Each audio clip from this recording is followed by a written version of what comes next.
আসসালামু আলাইকুম। বাংলা সংবাদে সবাইকে স্বাগত জানাচ্ছি। আমি চিন্তিয়া হক। শুরুতেই সংবাদ শিরোনাম। আমদানিতে কমেছে পেঁয়াজের দাম, নতুন ও পুরনো আলু বিক্রি একই দামে।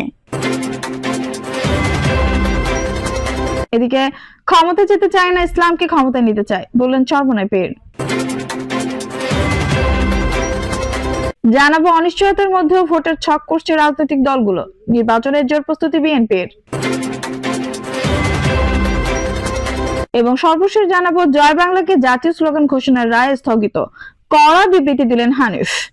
দর্শক শুনছিলেন সংবাদ শিরোনাম, এখন বিস্তারিত। আমদানিতে কমেছে পেঁয়াজের দাম, নতুন ও পুরনো আলু বিক্রি একই দামে।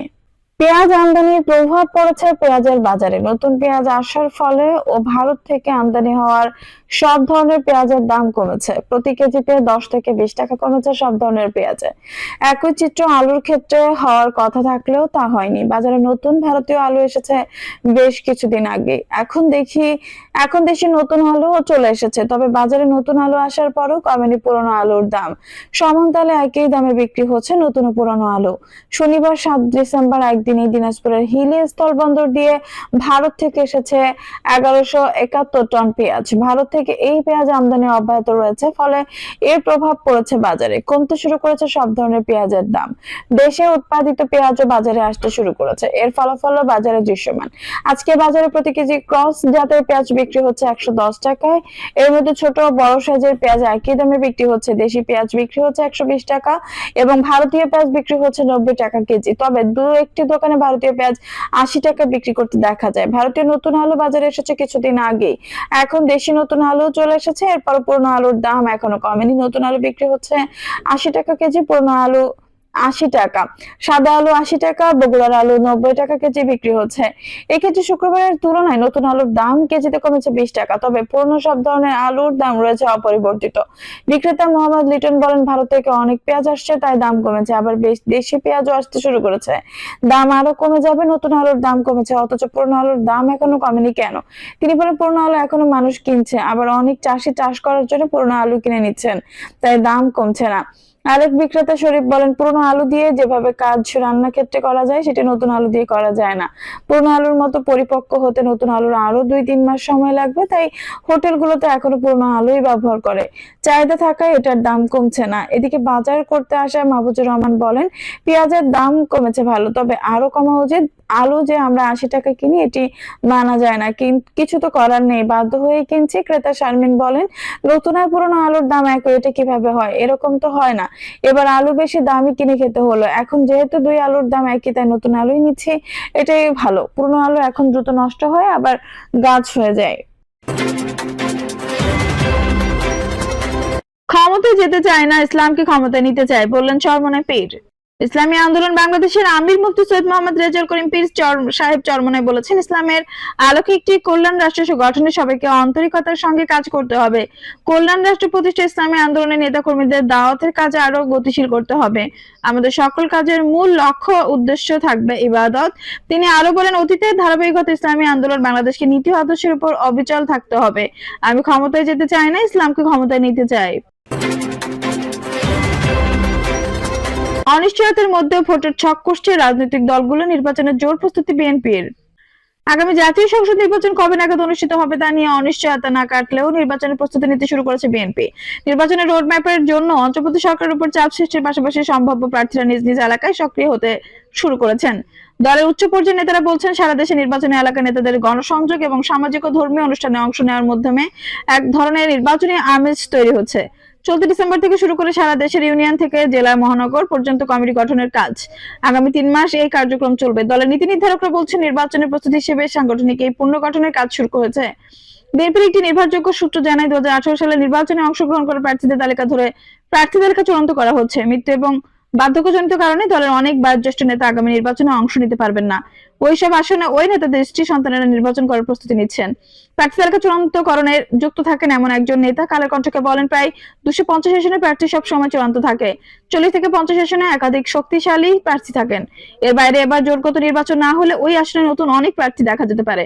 প্রার্থী তালিকা চূড়ান্ত করার সঙ্গে জড়িত একজন নেতা বলেন, এবারের নির্বাচনে 50-এর বেশি আসনে নতুন মুখ দেখা যেতে পারে, আর তরুণ প্রার্থীর সংখ্যা হতে পারে শতাধিক। এই তালিকায় 2018 সালে নির্বাচন করেছেন এমন প্রার্থীও থাকছেন। বিএনপি কমিটির সদস্য ইকবাল হাসান মাহমুদ টুকু বলেন, নির্বাচনের জন্য আমাদের এক ধরনের প্রস্তুতি সব সময় থাকে, ফলে আগামী মাসেও যদি নির্বাচন হয় তাহলে আমাদের কোনো সমস্যা হবে না। এখন দরকার একটি নির্বাচনী রোডম্যাপ, তাহলে পুরো দেশ নির্বাচনমুখী হবে। আগামী জাতীয় সংসদ নির্বাচন কবে হবে তা নিয়ে এক ধরনের অনিশ্চয়তা রয়েছে। আগামী বছর নির্বাচন হতে পারে, কয়েকজন উপদেষ্টা এমন ইঙ্গিত দিলেও প্রধান উপদেষ্টা কার্যালয় থেকে তা উপদেষ্টাদের ব্যক্তিগত মতামত বলে জানানো হয়েছে। ফলে প্রধান উপদেষ্টা ডক্টর মোহাম্মদ ইউনূস কবে নাগাদ নির্বাচনের রোডম্যাপ ঘোষণা করেন, তো বর্তমানে সে দিকেই তাকিয়ে আছে রাজনৈতিক দলগুলো। যেভাবে নেওয়া হচ্ছে প্রস্তুতি, গত 5 আগস্ট আওয়ামী লীগ সরকারের পতনের পর থেকে নির্বাচনী এলাকাগুলো নিয়ে বিএনপির সম্ভাব্য প্রার্থীরা বেশ সক্রিয় হয়ে উঠেছেন। দল থেকে অনেক তরুণ নেতাকে সবুজ সংকেত দেওয়া হচ্ছে। দলীয় সমর্থন পেয়ে এই নেতারা জনসংযোগের পাশাপাশি সামাজিক ও ধর্মীয় অনুষ্ঠানগুলোর যোগ দেওয়া, নিজ নিজ এলাকায় দলের প্রতিটি ইউনিটে পুনর্গঠন করে সাংগঠনিক কার্যক্রম জোরদার করতে শুরু করেছে। এর মাধ্যমে আগামী নির্বাচনের জন্য দল ও নিজের অবস্থান সুসংহত করছেন তারা। নির্বাচনে বিজয়ী হলে আওয়ামী লীগ সরকার পতন আন্দোলনে যুক্ত মিত্র দলগুলোকে নিয়ে জাতীয় সরকার এবং দ্বিকক্ষ বিশিষ্ট সংসদ গঠনের ঘোষণা দিয়েছেন বিএনপির ভারপ্রাপ্ত চেয়ারম্যান তারেক রহমান। সারা দেশে গণসংযোগে এই বিষয়গুলো প্রাধান্য পাচ্ছে। বিএনপি শেখ হাসিনা সরকারের অধীনে অনুষ্ঠিত চলতি বছরের জানুয়ারি দ্বাদশ সংসদ নির্বাচনে অংশ নেয়নি। এর আগে 2018 সালে দলটি অংশ নিয়েছিল ডক্টর কামালের হোসেনের নেতৃত্বাধীন জোটের অংশ হয়ে। 2014 সালে নির্বাচন বর্জন করেছিল দলটি। সাংগঠনিক প্রস্তুতি, আগামী 3 মাসের মধ্যে সম্মেলনের মাধ্যমে দলের ইউনিয়ন থেকে জেলা মহানগর কমিটি সম্পন্ন করতে 9টি সাংগঠনিক জেলায় দলের একজন জ্যেষ্ঠ নেতাকে দায়িত্ব দেওয়া হয়েছে। এর মধ্যে সংশ্লিষ্ট ইউনিটে কমিটি গঠনের কাজ শুরু হয়েছে। বিএনপি জ্যেষ্ঠ যুগ্ম মহাসচিব রুহুল কবির রিজভী বলেন, সারা দেশে কমিটি গঠনের কাজ চলছে, এটাও নিঃসন্দেহে নির্বাচনের একটি প্রস্তুতি। নাম প্রকাশে অনিচ্ছুক দলের একজন নেতা বলেন, নির্বাচনী আসনে যারা প্রার্থী হওয়ার বিষয়ে দলের আনুষ্ঠানিক সমর্থন পেয়েছে প্রতিটি নির্বাচনী আসনে যারা প্রার্থী হওয়ার বিষয়ে দলের অনানুষ্ঠানিক সমর্থন পেয়েছেন, কমিটি গঠনের ক্ষেত্রে তাদের পছন্দকে প্রাধান্য দেওয়া হচ্ছে। অর্থাৎ ওই প্রার্থী নির্বাচনের সময় যাতে স্থানীয় নেতাকর্মীদের সমর্থন পান সে বিষয়টি প্রাধান্য দিচ্ছে দল। মূলত 2007 সালে জানুয়ারিতে ক্ষমতা হারানোর পর থেকে দেশ জুড়ে বিএনপির বেশিরভাগ কমিটি হয়েছে ঢাকা থেকে। 5 আগস্ট রাজনৈতিক পট পরিবর্তন বিএনপির অনুকূলে আসার পর থেকে দেশ জুড়ে কমিটি পুনর্গঠন কাজ শুরু করেছে দলটির হাইকমান্ড। তরুণ নেতারা এবার প্রাধান্য পাচ্ছেন। বিএনপি নির্ভরযোগ্য একটি সূত্র জানায়, এবারের জাতীয় নির্বাচনে অনেক আসনে অপেক্ষাকৃত তরুণ নেতাদের প্রাধান্য দেওয়া হচ্ছে। সাবেক ছাত্র নেতাদের অনেকে এরই মধ্যে নির্বাচন করার বিষয়ে সবুজ সংকেত পেয়েছেন। টাঙ্গাইল 5 আসন থেকে 2018 সালে নির্বাচন করেছিলেন ছাত্রদল ও যুবদলের সাবেক সভাপতি সুলতান সালাউদ্দিন টুকু। তার বড় ভাই সাবেক মন্ত্রী আব্দুল সালাম পিন্টু 21 আগস্ট গ্রেনেড হামলা মামলায় খালাস পাওয়ার পর শীঘ্রই মুক্তি পাবেন। ফলে পিন্টু টাঙ্গাইল 5 আসন থেকে নির্বাচন করলে টুকু টাঙ্গাইল 2 আসন থেকে নির্বাচন করবেন। সুলতান সালাউদ্দিন টুকু জানান, 2 আসনে নির্বাচনের প্রস্তুতি নিচ্ছেন তিনি। 5 আগস্টের আগে গ্রেপ্তার হামলা মামলার কারণে এলাকার নিয়মিত যেতে পারেননি, এখন তিনি নিয়মিত টাঙ্গাইল 2 ও 5 আসনে যাচ্ছেন। গণসংযোগ করেছেন নোয়াখালী 5 আসনের সাবেক সংসদ সদস্য ব্যারিস্টার মওদুদ আহমেদের মৃত্যুর পর ওই আসনে ছাত্রদলের সাবেক ভারপ্রাপ্ত সভাপতি বজলুল করিম চৌধুরী আবেদকে দলে সমর্থন দিয়েছে। দলের সবুজ সংকেত পেয়ে তিনি নির্বাচনী এলাকায় গণসংযোগ শুরু করেছেন। জেলাতে 4 আসনে 2018 সালে নির্বাচনে প্রার্থী হয়েছিলেন ঢাকা বিশ্ববিদ্যালয়ের ছাত্রদলের সাবেক সাধারণ সম্পাদক সাইফুল ইসলাম ফিরোজ। এবারও দল তার মনোনয়ন নিশ্চিত করেছে বলে জানা গেছে। জয় বাংলাকে জাতীয় স্লোগান ঘোষণার রায় স্থগিত, কড়া বিবৃতি দিলেন হানিফ। জয় বাংলাকে জাতীয় স্লোগান ঘোষণা করে দেওয়া হাইকোর্টের রায় স্থগিতের তীব্র নিন্দা প্রতিবাদ জানিয়েছেন আওয়ামী লীগের যুগ্ম সাধারণ সম্পাদক মাহবুবুল আলম হানিফ। মঙ্গলবার গণমাধ্যমে পাঠানো এক বিবৃতিতে তিনি বলেন, জয় বাংলা শুধু বাংলাদেশ আওয়ামী লীগের স্লোগান নয়, এই স্লোগান দিয়েই বঙ্গবন্ধুর নেতৃত্বে পাকিস্তানের বিরুদ্ধে বাঙালির স্বাধিকারের আন্দোলন শুরু হয়েছিল। হানিফ বলেন, 66 এর 6 দফা আন্দোলন, 69 এর গণ অভ্যুত্থান, 70 এর নির্বাচন এবং 71 এর মহান মুক্তিযুদ্ধ সবই হয়েছিল জয় বাংলা স্লোগানকে ধারণ করে। রণাঙ্গনে এই স্লোগান মুক্তিযুদ্ধের অনুপ্রেরিত করত, উজ্জীবিত করত। সেই স্লোগান শুনে এখনো স্বাধীনতার সপক্ষের মানুষ মনে শিহরণ জাগে। আওয়ামী লীগের যুগ্ম সাধারণ সম্পাদক বলেন, একমাত্র পাকিস্তানের আদর্শ যারা অনুপ্রাণিত ছিল তারাই এই স্লোগানটি অপছন্দ করত। এই স্লোগান তাদের মনে আতঙ্ক ছড়াতো। এই স্লোগান নিষিদ্ধের জন্য পাকিস্তানি ভাবধারায় বিশ্ববাসীরা অনেকবার চেষ্টা করেছে। এই স্লোগান বাতিলের রায়ের মাধ্যমে প্রমাণিত হলো এই বাংলাদেশে এখন পাকিস্তানি আদর্শের জঙ্গিদের হাতে জিম্মি। এই বাংলাদেশে এখন আর স্বাধীনতার বিশ্বাসী কোনো সরকার হাতে নেই। তিনি বলেন, গত 4 মাসে আমরা লক্ষ্য করেছি এই সরকার জনগণের জনমালের নিরাপত্তা নিশ্চিত করতে কোনো কার্যকর পদক্ষেপ নেয়নি, জনকল্যাণকর কোনো কাজ বা আইন করেননি, দেশের উন্নয়নমূলক কোনো কর্মকাণ্ড হাতে নেয়নি, বরং তাদের সমস্ত আগ্রহের কেন্দ্রবিন্দু মুক্তিযুদ্ধের ইতিহাস মুছে ফেলা, স্বাধীনতার ইতিহাসকে মুছে ফেলার দিকে, দেশকে জঙ্গিবাদের আস্তানা বানানোর দিকে।